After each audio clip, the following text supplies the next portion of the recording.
të presim këto ditë, nuk e di a do të ketë ankesa, bëhet certifikimi dhe natyrisht që ne jemi të interesuar që pa humbur kohë të hyjmë në fazën e ardhshme, që është konstituimi i institucioneve të legjislaturës 11, sa më shpejt, aq më mirë, por natyrisht ju e dini që për çështjen e presidentit, zgjedhjes së presidentit ose presidentes, ne këtë nuk mund ta bëjmë vetë, për shkak se nevojitën 80 veta në sallë në quorum, në bazë të një gjykimi të gjykatës kushtetuese që t'ju them drejtën, ka pasur shumë interpretime kritike, kredibile, sepse ne dim që gjykata kushtetuese nuk do duhet ta rishkruajë kushtetutin, as ta amandamentojë aty, por duhet vetëm ta interpretojë.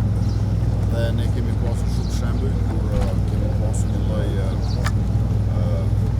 aktivizmi juridik, por ndodhemi tash në këtë rrethon dhe neve na duhet bashkëpunimi, ne do përpiqemi për sa më shumë bashkëpunim me opozitën në këtë zgjedhjes presidentit apo presidentes.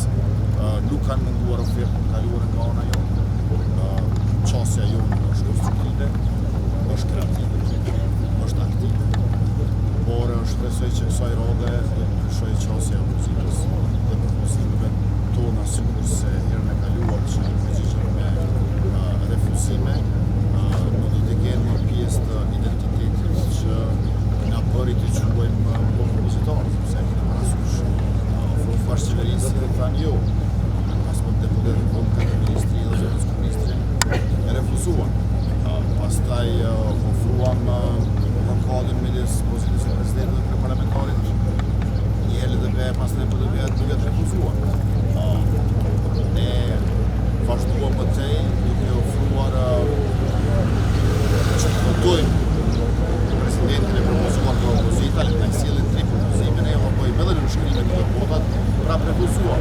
Dhe në fund edhe liderën e shoqërisë civile, doktoresha Ferida Rëshiti, e refuzuan.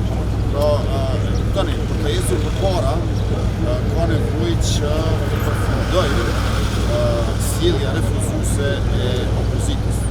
Që ne kemi në karakterin tonë si lëvizje, prej se ekzistojmë me imi 21 vjeç. Kam parë që janë qarkulluar disa lajme të rrejshme për atë se